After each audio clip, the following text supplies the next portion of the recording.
What is going on, everybody? I don't have anywhere to put my earbuds. Got two things to talk to you about today. One is a second opinion from a doctor, and the second is I completely forgot. Oh yeah, the whole running thing. Hopefully you'll stick around, listen to this new series I've got on getting healthy over 50, or as I like to call it, I don't want to die. Let's get into it. Okay, today's run, pretty good. Don't know where I'm at. Let me see if I can find that for you. No, I don't know where that is. So I know it's going to be just over or around 2.5 miles. I've stretched it out this week. It was time to bump it from 2 miles, which I've been doing over the last couple of weeks, and bump it to 2.5. So I did that. I'm a little hot and sweaty this morning, but yeah, great run. Again, this is more a walk, and today I've kind of done some intervals. And interval is kind of, I can't remember the name of a book. My good friend Debbie Snowden, she recommended it to me and actually gave me a copy of it. And now I can't remember the name of the damn book. But it's about interval training, and it's when you're going to learn to do longer and longer distances. You want to run half marathons or even 5Ks and stuff like that. It's all about interval. In interval, you walk a little bit, you run, then you walk a little bit, then you run, and you build that up more and more each time you go out. So today I decided to try that a little bit. I got to check my heart rate stuff to see where I was at, but I felt pretty good the entire time. I don't think I ever got above maybe 150 or 160, which is a good range for me, so that's pretty cool. So that's what I was doing today, 2.5 miles. Now to get back to the doctor's visit, the second doctor that I went to, when I went in the first time, she looked at me a little bit, said, yeah, your blood pressure's a little high, but it's not out of control. So I want you to go do these blood tests, which I showed you the results in the last video. And then I took them back to her. They did my blood pressure again, found that to again be within range, well within range, and actually down fairly low. I think they got one in 128, 128.78. So they got one that was really within reason, and looked at all the blood tests and went, you know, you're on the right track. You've changed your diet, you are exercising, and at this time we don't see any reason to put you on meds. We don't see any reason to change anything. Keep doing what you're doing. Make sure you're avoiding sodium, make sure you're avoiding sugar and that kind of thing. And bye. That was it. They said there was no reason at this point to panic. Of course I did at first, because I had a doctor tell me that I needed to get this checked out, and that basically I was on track for a stroke. So that was a little bit freaky. So getting into the second doctor where I could get normal readings, and I don't know why, maybe I just felt a little bit more comfortable in there, and I'll tell you more about why that may be in future videos. But I think that it's really important to, one, get a second opinion, and or even maybe a third opinion. If you know your body and you know that there's just, you know, you think that they're just maybe not correct, get a third opinion. And just because the doctor agrees with you doesn't mean they're correct. But I can see by the numbers that I'm now getting in my blood pressure and the readings that I got when I did my blood tests that nothing is completely out of control. Now it doesn't mean I'm not going to die tomorrow. I mean, that's the other thing, is nobody can pick the day.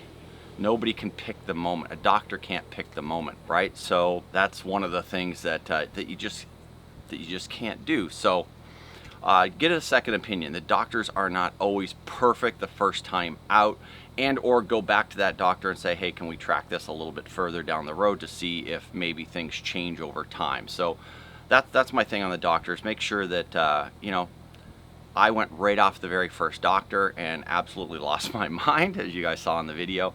So, you know, getting a second opinion helped calm me down a little bit, because I knew that it just couldn't have been quite as bad as they thought. I knew I needed to make some changes, and that was good, but I just didn't think that it was that far out of whack. Now on the running thing, a lot of people freaked out when I first started running, and they immediately go to whatever statistic or thing they read in the paper that, you know, a marathon runner dies in the middle of the marathon, or runner dies. Like, they go to the worst thing possible. And has it happened? absolutely it has happened. Does it happen all the time?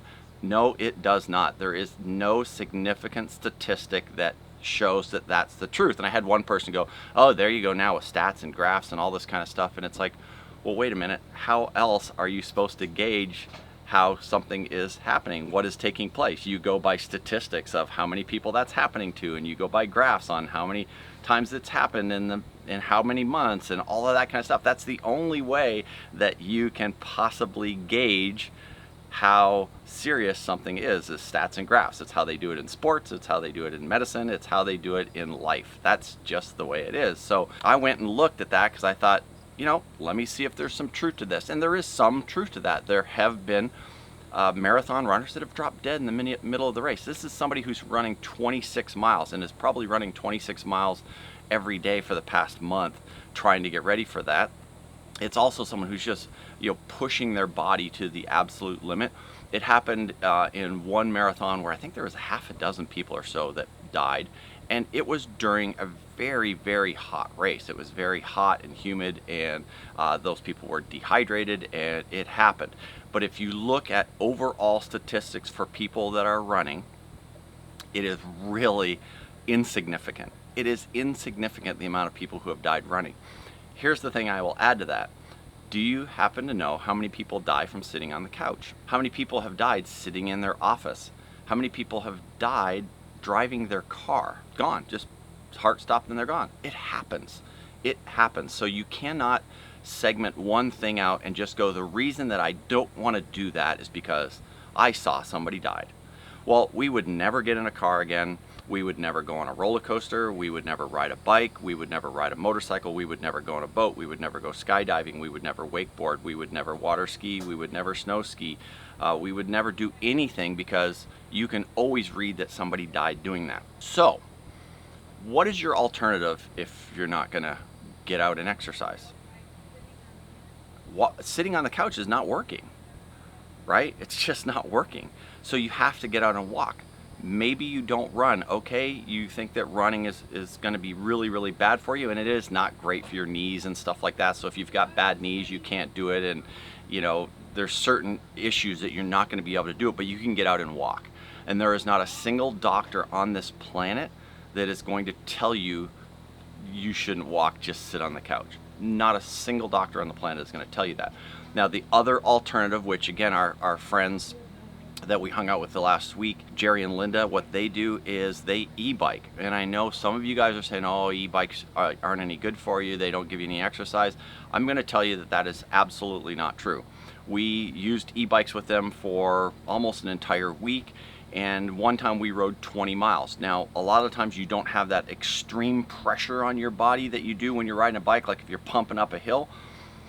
But you can turn that off. You can turn off the assist so that it doesn't do that. But we biked 20 miles one day, and I would never have been able to do that on a regular bike, just doing it casually. But the entire time we're pumping. Now, Lori and I both turned the assist off the entire way out, and it was like 8 or 9 miles on the way out. And then we turned the assist on coming back. So we biked 8-9 miles that day, and then assisted coming back. So whatever it is that you have to do to get off the couch, whatever it is, whether it's walk or bike or e-bike or run, whatever it is, I can tell you that it's better than doing nothing. It's absolutely better than doing nothing. And the first time you do it, you're gonna go, man, that was kind of cool. You're gonna feel a little sense of accomplishment each time that you go out and do it. I've been doing it now steady for, I don't know what day this is. It is July 5th, almost since June 17th, I think, was my first test. And so I've been every single day walking, hiking, or biking, or whatever, at least 2 miles every single day. And if I haven't been able to do a walk in the morning like I did this morning, then we find a spot to go walk that night. So whatever it is you have to do to get off the couch, please just do that. Get your heart pumping just a little bit. Don't hurt yourself, but do just a little bit to get up and running. And together we can get healthy. And you know, for me, it's like I owe this to my kids, my grandkids, my friends, and most importantly to myself. I owe it to myself to get healthier so that I can live longer to annoy more people. That's the way I look at it. We'll see you guys in the next video, and if this is your first time here, it'd be awesome if you hung out with us a little bit. Subscribe to the channel, hit the notifications bell so you get a notification anytime we do a video. Most of the time we're doing videos on travel and things like that, but without getting healthy, we don't get to travel, so that's why I'm doing this stuff. And yeah, I think it's pretty cool. Maybe it's not. I don't know. I gotta have breakfast.